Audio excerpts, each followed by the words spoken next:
Namaste. Hello, welcome everybody. So great to have you here. Thank you for arriving early and on time. I'm so excited about this video. Yesterday, I gave myself a treat. I went and had my nails done. I just relaxed in the afternoon and while I was getting my feet done, I did some notes about what was going to happen in this video, and I had so much fun just thinking about all these different themes of what I wanted to talk about tonight. So I'm really excited and happy to share all of this with you. Some of it's going to be quite personal, and I'm happy to discuss any of these decks as well too. I'm in absolutely no rush tonight. I'm hoping to do this in an hour, but we'll see how it goes. As always, sometimes there's important things that we need to chat about. So hello, if you're new to my channel, my name is Sadhana. Hi, I am an intuitive reader, healer, and I just love talking about cards. And you should know, if you want to know something about me, I use my decks. I definitely have a decent sized collection, but it's not a collection. It's definitely a working library. There's probably a couple of shelves of decks that don't get used very much. And that is a crying shame. I really think that working and using your decks is important. You can't get to know them if you don't use them. So today I'm here to share with you the 10 pieces of my soul decks. Now this is a video response to Kelly Fitzgerald at The Truth and Story. About 4.5 years ago, Kelly did her first video with this topic, 10 pieces of my soul, in response to a lot of people who were doing my soul deck videos. And Kelly was saying that, you know, I don't have one soul deck. There's many aspects of me. I have a lot of different sides to myself. And so she shared these different sides to herself. And recently, this video, which I had seen several years ago, popped up in my feed. And I messaged Kelly. I commented on the video and I said, would you think about redoing this? Do these same decks still speak to 10 pieces of your soul, or would you choose different decks? And so a few days ago, she did an updated response. And so both of Kelly's videos are linked in the description box below. So thank you, Kelly, for this prompt. Yeah, I want to say hi to everybody that's here. Danielle, you were the first one in the door, so thank you. Hello to Anna. Welcome. Tammy Ann, some of you have already seen today. I was on earlier today and I shared some very special decks, oracle decks earlier today, and that was a pretty potent video as well too. I have not yet photographed the cards and done the post that I was going to do, but I will be doing that at some point. It's kind of dark here to take pictures. I'll probably have to do it in the morning. Okay, so who else is here? Tamsin is back. Hello, welcome. Thank you, Tamsin. Kristen Louise, hello, namaste. Mimi, welcome. Welcome, welcome. Andrew is back. Aloha, Jonathan. Lovely to have you all here. Okay, now these categories I will put down below, and later on I will update the description box and list the names of the decks loosely with the category. Kelly in her video did have categories, and I'm not following that other than the first one. And the first one is the beginning. And there were a couple of decks that were the beginning, but the one that I want to share with you tonight is the Robin Wood. Hello, Gail, welcome. And this deck to me was a breath of fresh air. Hopefully the lighting is going to be okay tonight. I'm going to just get a little bit closer so you can see the cards, and I'll try to show you some of my favorite cards from each of these decks.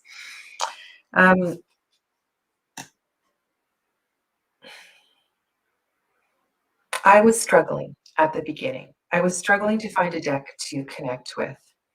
And I when I found the Robin Wood, and I don't think it was just this Page of Swords is one of the cards that really, really got me. I think I've got all of the sword court cards in hand here. Absolutely love the sword court cards. Robin's extra book that comes with the deck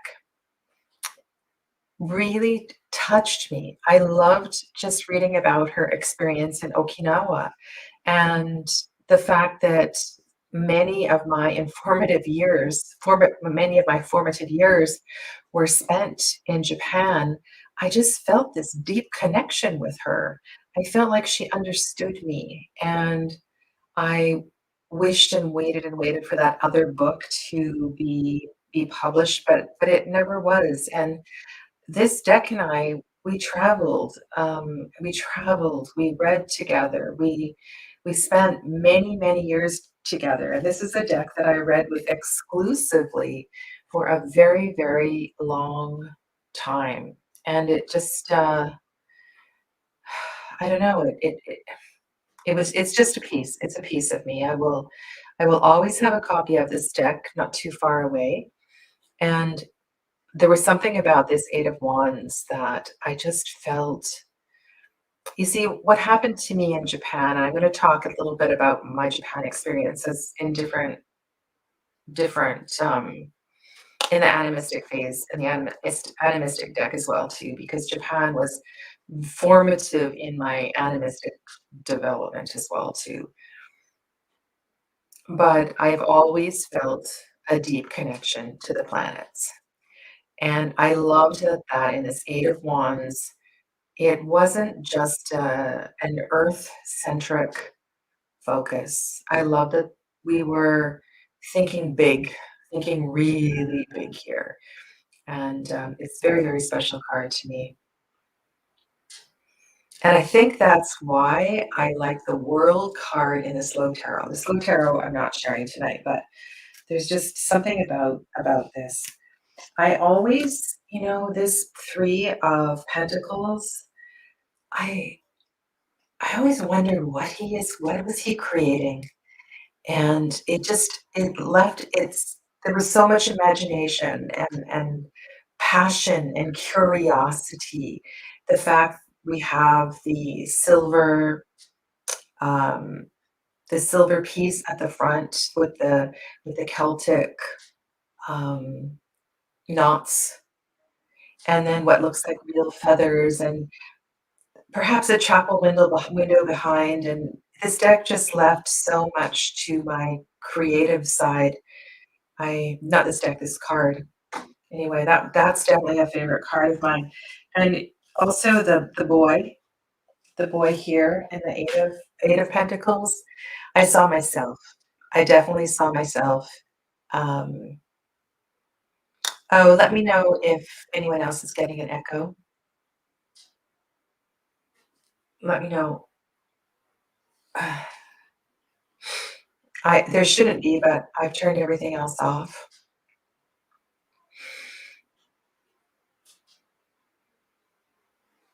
Okay. Just give me a second. I'll see what I can fix here. Okay, that's better. I did not have my phone muted, so the echo should be gone now. Hopefully that's okay. What I was saying in this Eight of Pentacles is that I saw myself. I saw myself as a young child who loved to create things, who spent hours and hours busy making things. And I feel like as I grew into an adult, that and later on when I had more time to participate in craft fairs and things like that, there's a piece of my soul that just loves the intention of creating and creating things. So it's really, really beautiful deck. And then this Ace of Pentacles always really gets me. It really gets me at just the possibilities. So many possibilities here. Beautiful, beautiful card.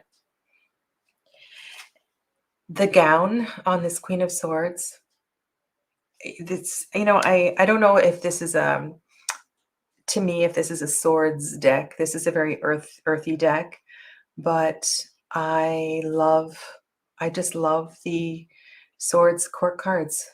And in this particular deck, the wands, who are the courts that I definitely associate with a lot with my Leonine energy, a lot of fire in my chart, um, I don't resonate with.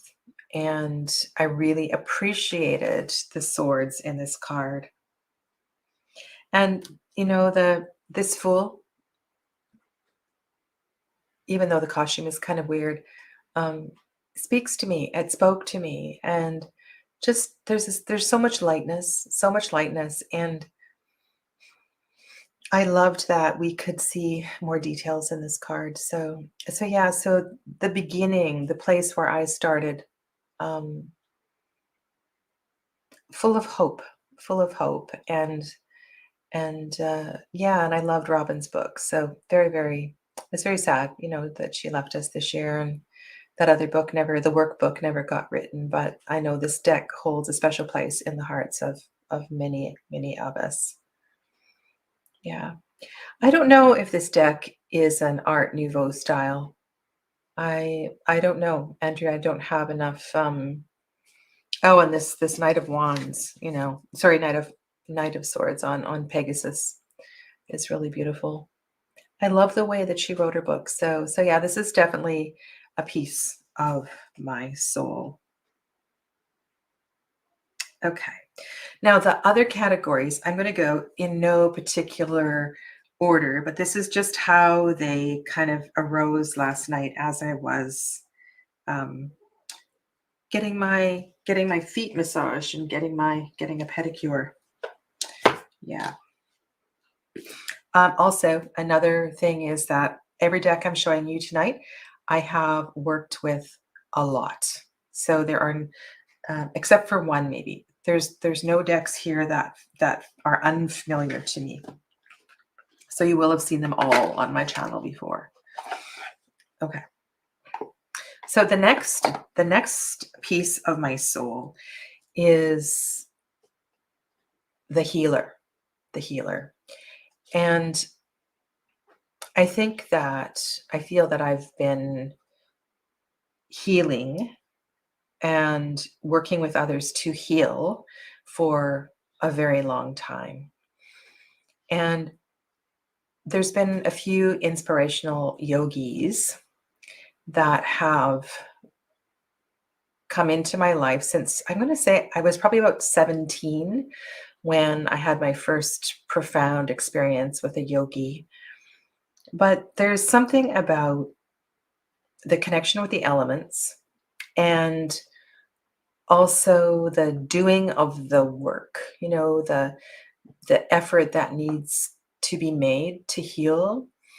And this might feel, I'm not sure if this is the right category for this deck, but there is, and I'm going to actually, I'm sorry, I didn't pull out my, the cards that I wanted to talk about, but I'll try to get them out. I'm talking about the Tarot of the She. Tarot of the She. And some of these cards, I see different things than Emily Carding has written about in her book. But to me, this card here talks about the vrittis, those irritations, the noises, the disturbances. And I see a soul wanting and turning inwards, and the vrittis it's a yogic term for the noise, the inner noise. And I feel like I connect with the healing power of this deck very, very much. I cannot not talk about the 10 of Swords, the 10 of Dreamers. When I saw this card, I feel like I have had this experience before. I've been sitting in meditation where I have quite literally felt like my third eye blasted open. And either that or I grew a unibrow or something.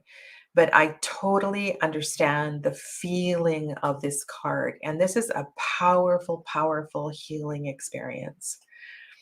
Um, so that card for sure is one that is just, um, I don't know. I totally understand that particular card. I mean, I could show you every single card in this deck.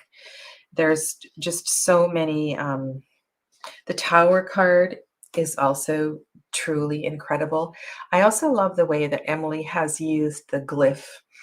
Part of my healing practice is to focus. Sometimes I focus on the Sri Yantra.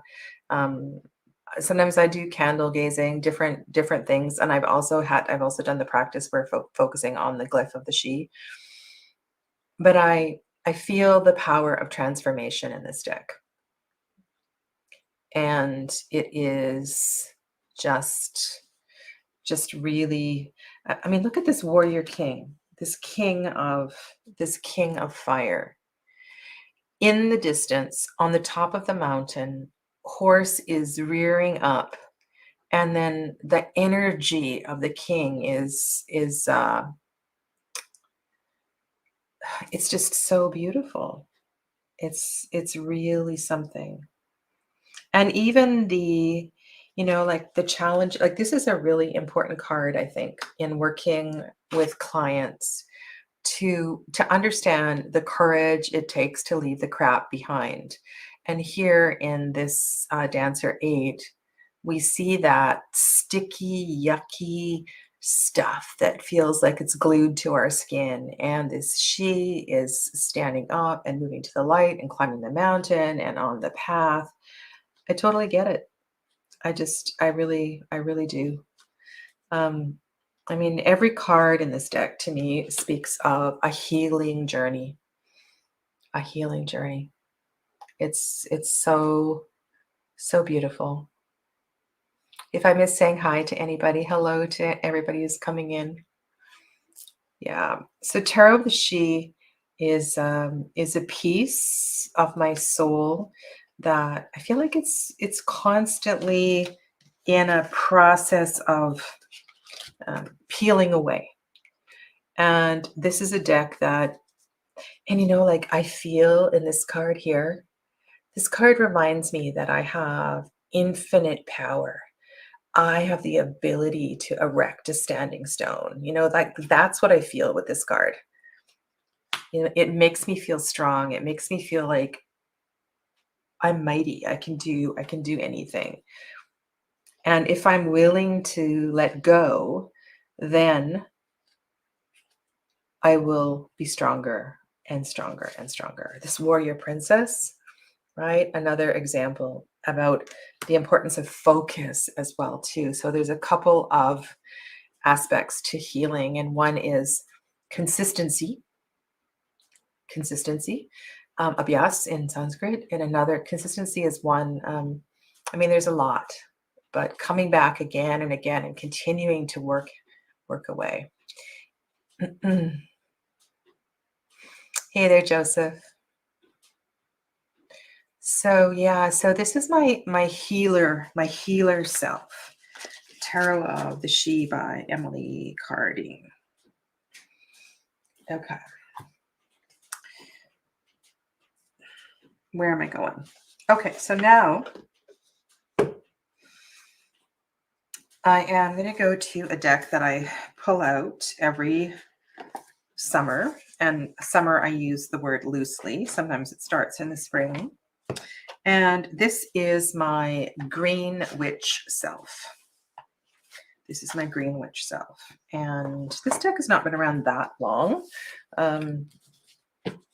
But I am deeply connected to this deck as well, too. I find this deck so inspiring. It makes me want to strive harder. This Awakening Tulsi card is a very, very special card for me. Tulsi is a sacred plant. It's a sacred basil plant. In India, it's used to make malas. You can see a Tulsi mala there. The Tulsi mala is also connected with the energy of Krishna.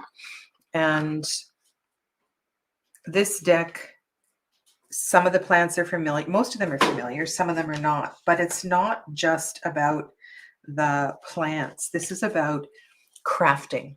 And so this is my green witch self. My green witch self. Yeah. I have the transparent tarot, but I have not started to work with it. Yeah. And yeah, I have not trimmed this deck. I don't know why.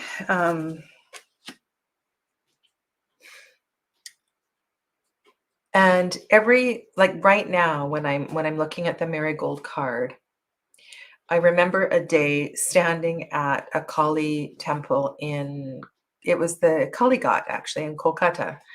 And oh my God, the lines, the people, everybody is so close together. But I remember a kind of a shift in the energy when a bunch of boys jumped up onto these railings that were around us, and they very quickly, I'm going to say, erected a curtain of marigold garlands. The energy of the marigold is so powerful. This card here reminds me of some of the work I've done in my shamanic studies and making sand paintings and things like that. I've done a lot of sand painting meditation over the years. I've shared with you, we have cacao ceremonies together, and the daughter who spent quite a bit of time in South America and learned with the elders in Guatemala and also Peru. She does cacao ceremonies all the time. So when I work with this deck, it really feels connected to my green witch self, the power of plant medicine and the power of working with it. And it's funny when I look at this picture here, I love the herbs. Yeah. I'm sure this deck would, if I trimmed this deck, what would I do? And I don't tend to do big readings with this deck. I don't do more than a 3-card reading. And that's funny. Today we talked about nettle earlier today. Yeah.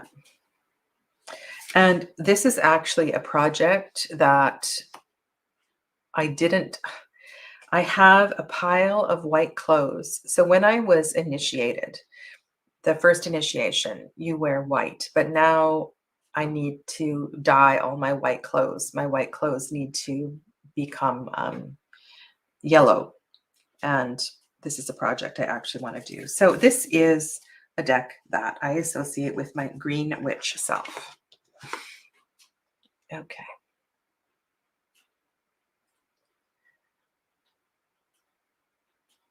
Okay. Now you're getting lagging. Okay. Hopefully we'll be okay. I am hardwired. I can kick my daughter off the internet, I suppose, but I'm hardwired and she's on the Wi-Fi, so it should be okay. Alrighty. Next one. Next one. High Priestess self. High Priestess self. Okay. When I think of my High Priestess self, this is the self that, what do I feel? What do I feel? I don't know. I feel a different frequency. So when I connect with my high priestess self, I feel a different frequency. I feel lighter. I feel incredibly intuitive. I just seem to vibrate in a different way. I eat differently. Um, I want to do different things. The level of compassion and um, I don't know. It's a really magical kind of energy. And one of the decks that I'm going to say has been most influential in connecting to my highest frequency is the Margaret Peterson. It takes me into a very special place. And it's almost as if, well, everything does. Everything vibrates at a different way. Hello, Bethany. Welcome. Welcome, welcome.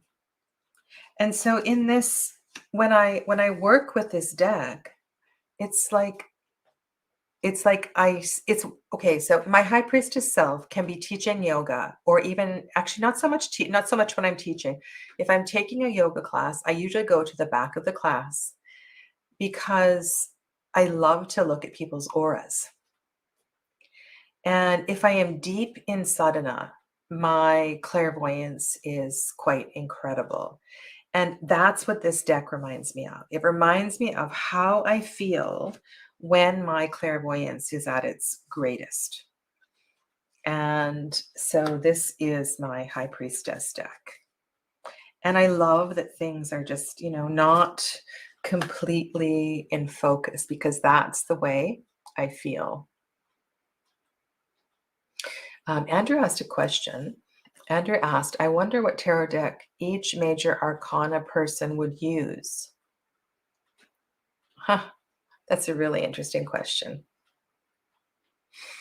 So yeah, so this is and another aspect of my high priestess self is a recognition that I have been a high priestess in many different lifetimes. This is the Margaret Peterson tarot. The Margaret Peterson tarot. Yeah. Okay. Yeah. And this has been confirmed through a few past life regressions that I have worked as a high priestess. I've worked. I've been in temples, ancient temples. Um, mhm. So yeah, so that's my high priestess self. Okay.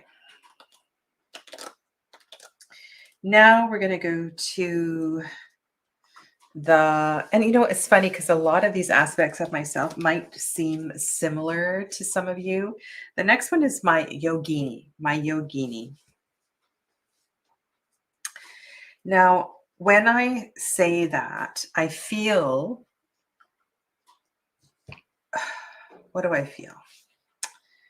And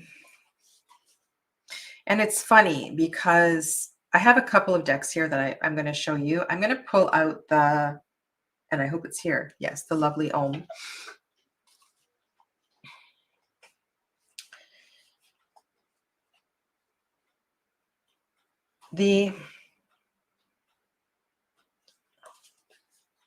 How can I explain this? When I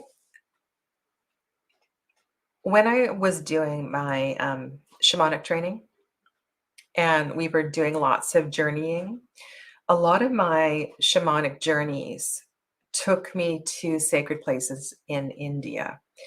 In this third dimension, I have done a Shakti Peeth tour. So I have gone to lots of sacred places in India where the pieces of, I'm not sure if you know the story of the self-immolation of Durga and the pieces of Durga that were dropped all over India. Well, I've been to many of those sacred places. I've been to the place where the yoni fell. I've been to the place, I told my Tara Peeth story where I got hit by the brass foot in my third eye. So my yogini self is more about my journey, my spiritual journey through India. And this includes meditating at a cremation ground. It includes sitting with sadhus in ceremony, um, lots of kind of crazy, crazy experiences. And so Darshani, when I saw this deck on Kickstarter, I knew that I would definitely connect with this vibe, and I connect with its vibe. It's not a deck that I have, it's not been around for a long time, but I have trimmed it and I have spent a lot of personal time with this deck. So um, let me see what Andrew's saying here. Andrew said, so far these decks feel like you. Yeah, they are. And then here's Durga. Okay, so part of my morning sadhana, my morning practice, I have my own mantra sadhana that I do. And then there's also a practice of repeating 32 names of Durga. If sometimes I do this at random times of the day, but I'm going to say the energy of Durga is deeply embedded in my soul. Deeply embedded in my soul. And if I hear that mantra going on in the background somewhere, it's like it just lights me up. It's really, really quite incredible. The Nataraj. So I can tell you a little bit about, so this is my yogini self. The Nataraj is when I started my asana practice, the dancer pose. So dancer pose, the one where you stand and you take one leg behind you and you pick it up with your hand and you bring your foot overhead. It's called Nataraj Asana. It's named after the dancing pose of Shiva. It was a posture that took me to great, great heights. And so Nataraj is another energy that I feel. Shiva is the destroyer. Shiva is the one who helps us to break down. Yeah. Ganesha. Om Shri Ganesh. Yeah. So this is a deck of my yogi self, and it's funny because Jonathan was I was sharing it, doing readings with it. And I have some of the cards I haven't sat with, and like, for example, this is Jonathan reminded me this was Rama. And if I had sat with it, and I'm wondering if in this card,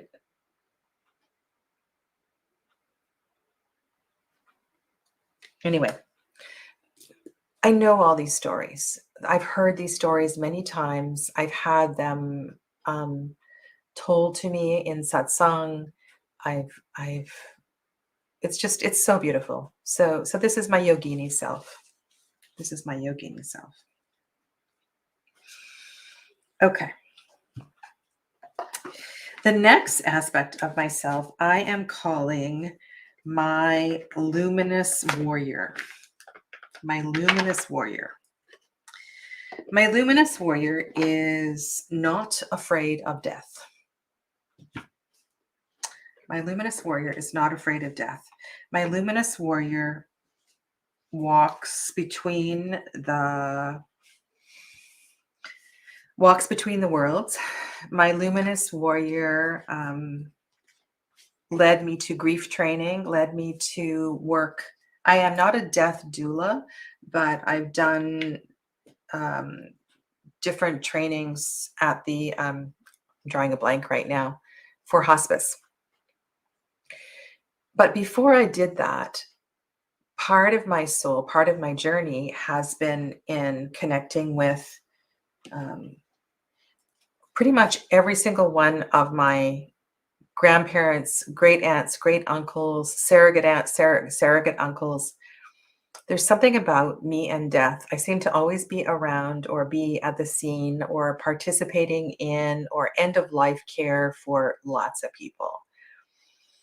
And the luminous warrior is the direction of the West in shamanism. The luminous warrior is that aspect of self that easily walks between liminal space. Okay, you with me? Tarot I was going to call it Tarot of the Abyss. The Marielle Tarot, to me, the adventure into the abyss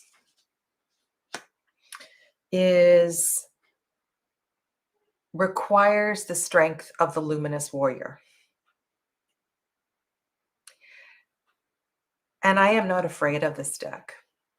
This deck makes me stronger. This deck makes me want to stand up and be the best version of myself that I can be. So this is what I'm calling. This is my luminous warrior self. This is the one who is not afraid of the darkness. This is the one who is willing to go back and heal, the one who's willing to guide others across the rainbow bridge. Sure, let's put the death card down. Here's is not one of the most beautiful death cards that has ever been painted. The only other death card that really speaks to me, well, actually, there's a few of them. I love the simplicity of the one in the textured tarot. But I was going to say the Poppy Palin's death card is a pretty potent one. Yeah. I have learned so much in working with this deck. I can't tell you. Well, I can tell you if you're a member of my channel and even you've been watching me, you know how much what this deck does to me. It just makes me stronger. Makes me stronger. I mean, there you go. There's a great luminous warrior card. And I think one of the things I'm going to do is in a future Marielle video is to take out all of the wildcat cards and just share with you my personal journey through the luminous warrior. Yeah. Oh, and thank you, Jonathan and others, for sharing your favorite cards and decks, and really good to do that.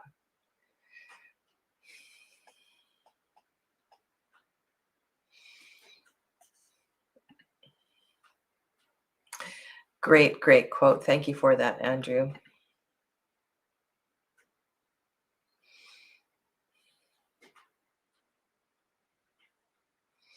Bethany.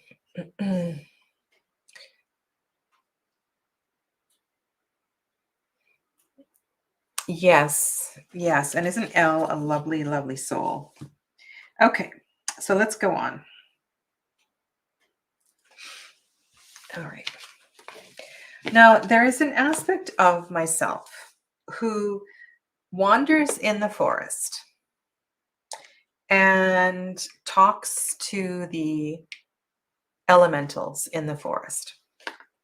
I talk to the now this is gonna no, that's okay. So there's a lot of ants in the forest, and I track them, I talk to them.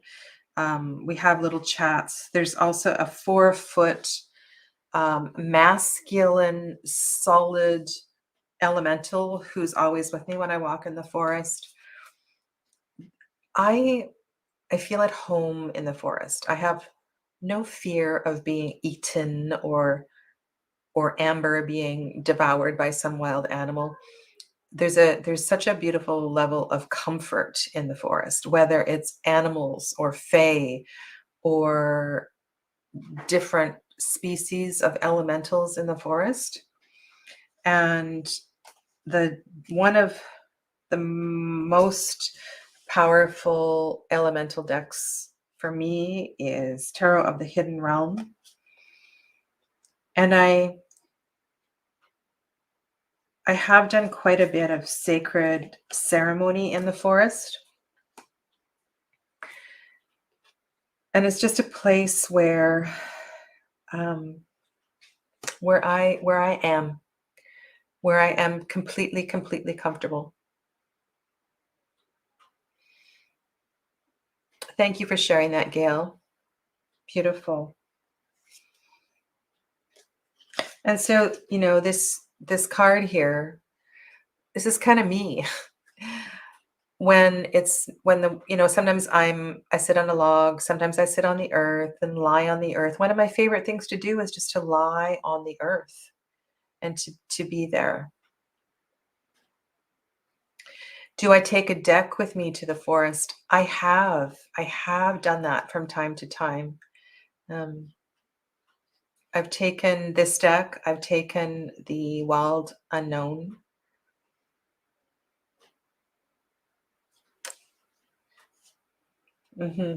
So this is my, what did I call this category? Liminal self, my elemental connections self. Yeah.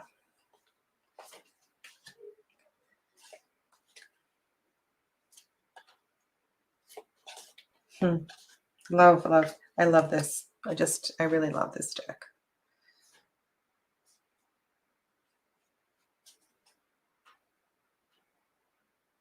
I feel protected. It's so funny.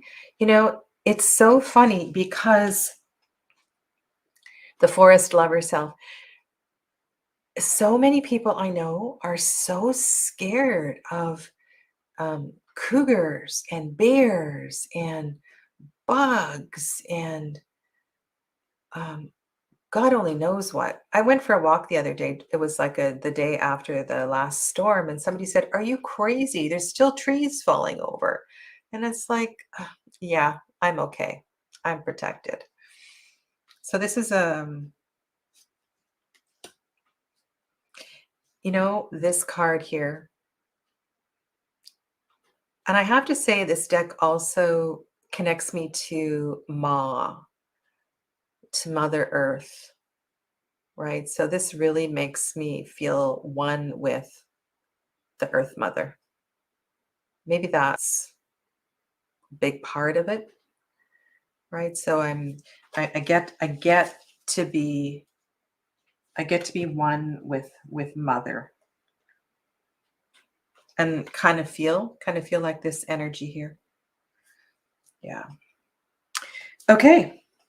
So that is, oh no, that's not that. Okay. We have 3 more. Do you know the Meredith Brooks song? It's called Bitch. Do you know that song? It kind of goes, I'm a bitch, I'm a lover, I'm a child, I'm a mother, I'm a sinner, I'm a saint. I do not feel ashamed. I'm your hell, I'm your dream. I'm nothing in between, but you wouldn't have me any other way. Do you know this song? It's a great song.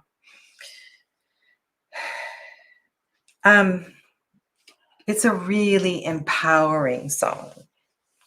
And the next part of myself is the part of myself that is the lover and the Queen of Wands. And sometimes she is a bitch, and sometimes she is a baby, and sometimes she is, I don't know, she loves to dance, and she's romantic, and she's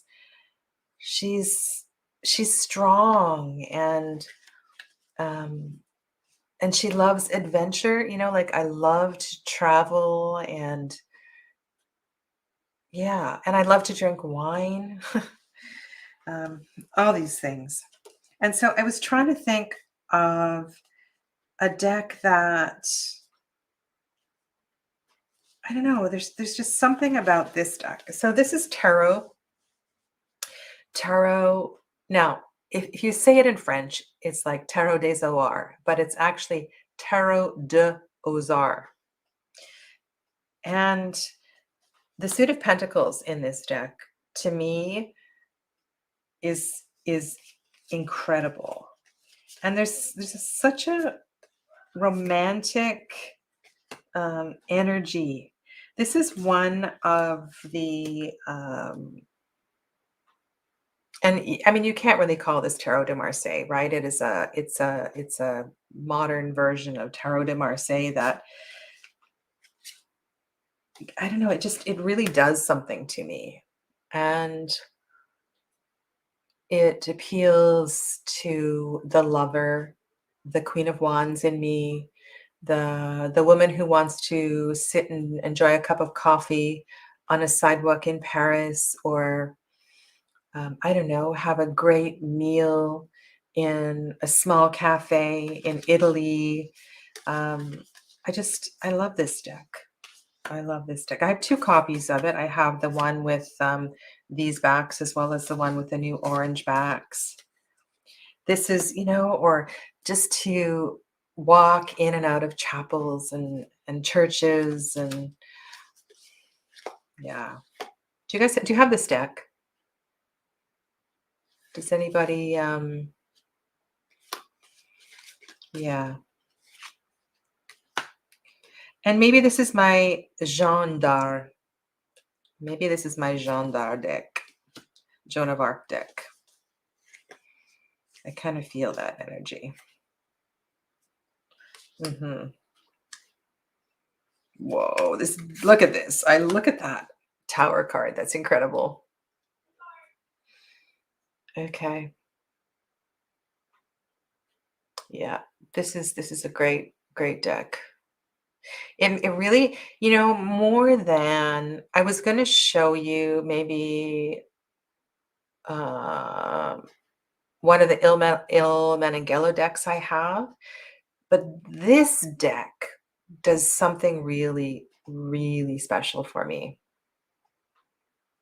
Yeah. Okay. Oh, look at the star card. It's great. Oh, look at the moon. Look at the moon.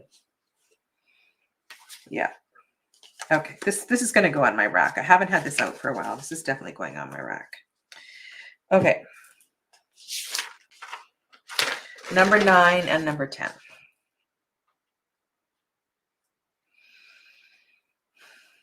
So that was the lover, the romantic, the Queen of Wands. I was talking about Japan.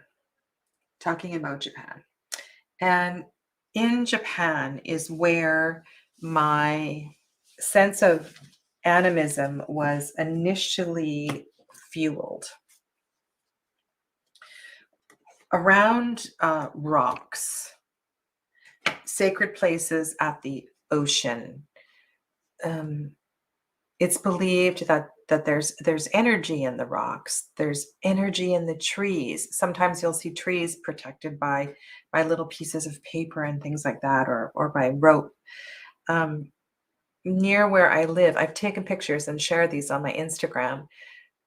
I believe in rock trolls. I see rock trolls. I shared a picture on my Instagram of a rock to me that looks like a gorilla that has emerged from the center of the earth. I don't know if Africa's directly through the other side of the earth, but it feels like a gorilla in the mist has emerged, and it sits in a path just over there. One of the things I learned as I spent more and more time with Wildwood Tarot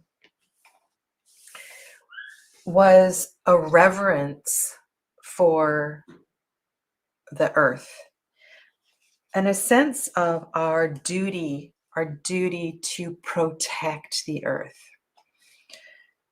And I always felt that way, but this deck speaks to my animistic self. It speaks to my respect for the energy, the life of the earth, the life in the animals, the plants, and our responsibility Like when I see this card here, it kind of reminds me of when I enter into the forest, I don't just charge in, It's like there's an expression in Japanese, ojimashimasu. When you go into somebody's house, you kind of say sorry for trespassing. Excuse me, I'm going to trespass or I'm going to, infiltrate your space. So when I go into the forest, I feel like that's it's my responsibility to do that. And so I feel the energy of the rocks and the plants and the connection of everything. And my sacred self has an opportunity in this deck to connect with the life force of all beings. And I love that the court cards are animals. And it makes me, like, for example, the mirror card to the Six of Stones is the Six of Fire. And one is a card of, kind of like the rape of the earth, and the other is a card of abundance. And so there's these two mirror cards that remind us how important it is to honor the earth. And then when we make sacred tools of the earth, those sacred tools that are made of wood or of rock have a life force to them. And so I feel that in this deck.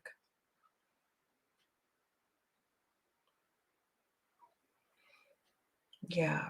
This is another deck that I did a series of videos on, and I have worked with a lot.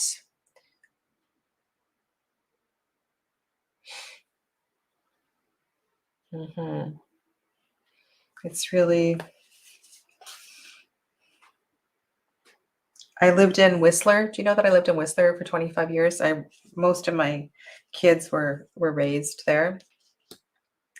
And the number of winter full moons that I experienced there, and the feeling that I get from this King of Stones is, those cold winter nights.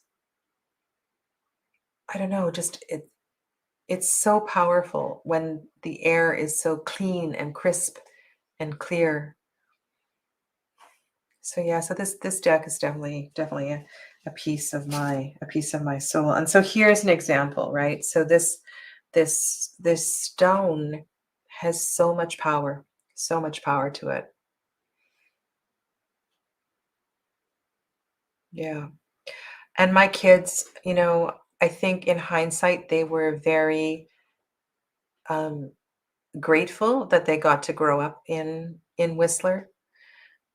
Of course, it is a ski resort, but also it has a lot of beauty away from the resort part of life in the trails and the mountains, the lakes, and so forth.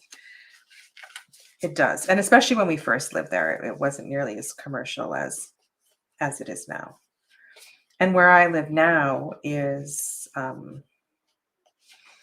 has lots of beautiful places like this. Okay. All right. So one more aspect of myself. And look at it. We're good for time here. Okay. Whew. This, doing this is really kind of exhausting. I feel like I'm bearing I don't know, I kind of feel like I'm bearing my soul to you or something.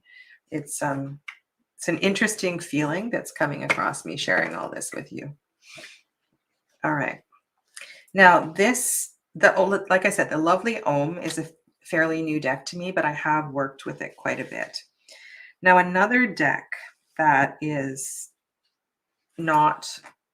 fairly new in my collection is the last one. And I'm going to try to explain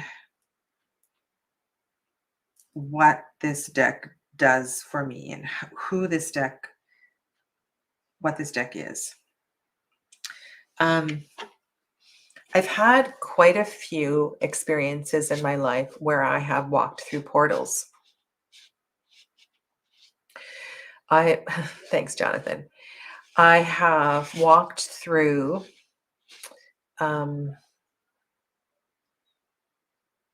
yeah, I've had a lot of portal experiences.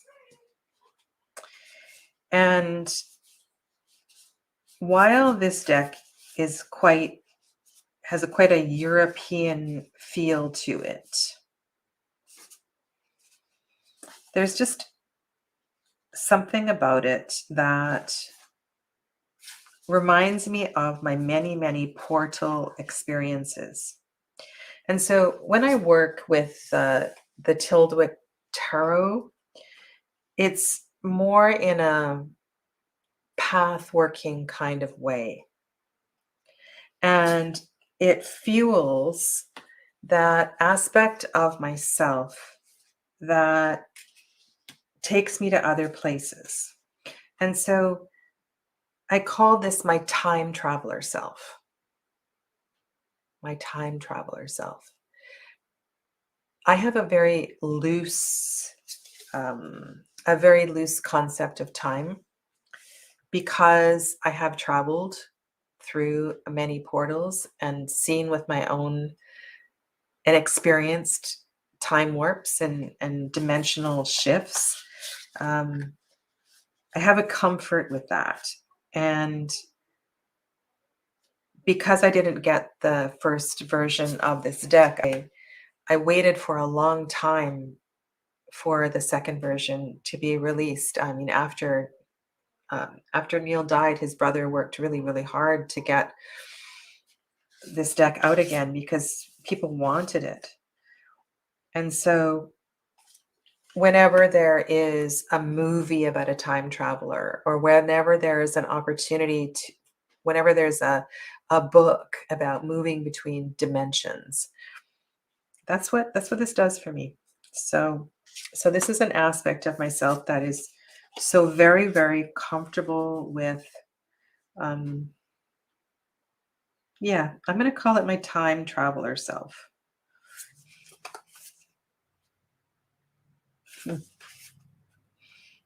And you see, the thing with this deck is I'm not sure that I will ever use this deck as a tarot deck. I pull one card, sometimes I pull 2 or 3 cards, and it's like I pull it when I need to go somewhere, and it immediately transports me.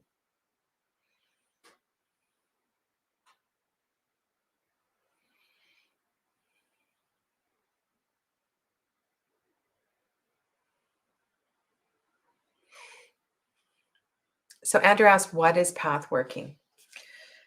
So path working is where a lot of things can happen in path working. I believe Jonathan described it. It's a meditation where you enter into the world of the card that you pull. Exactly. And so for me, what I learned through meditation. So for example, in this card here, there is an angel in the distance. And so I would focus on maybe the nose or the face of the angel, and I would begin to blur my vision and breathe deeply, and I would allow, if you have done the practice of Tritok with candles, if you've done candle gazing, that's kind of like a first step, but you can also do the practice of Tritok with mandala. You can do it with this. And so if you stare at a tiny, tiny point in the center and you breathe, and you at some point you're going to need to close your eyes, and you can take the vision inside, and then you can open your eyes and do it again, and you do it as many times as you need to do until you enter into the portal. And it's very, very powerful. It's beautiful.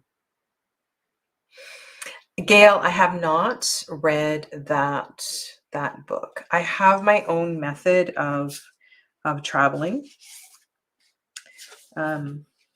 But this is a deck that definitely does that for me. Yeah. So in summary, so we started off with my beginning, which was Robin Wood. My healer self is Tarot of the She. My high priestess self, Margaret Peterson. Green witch self, the Herbcrafters. My yogini self is the lovely Om. My luminous warrior self is the Marielle.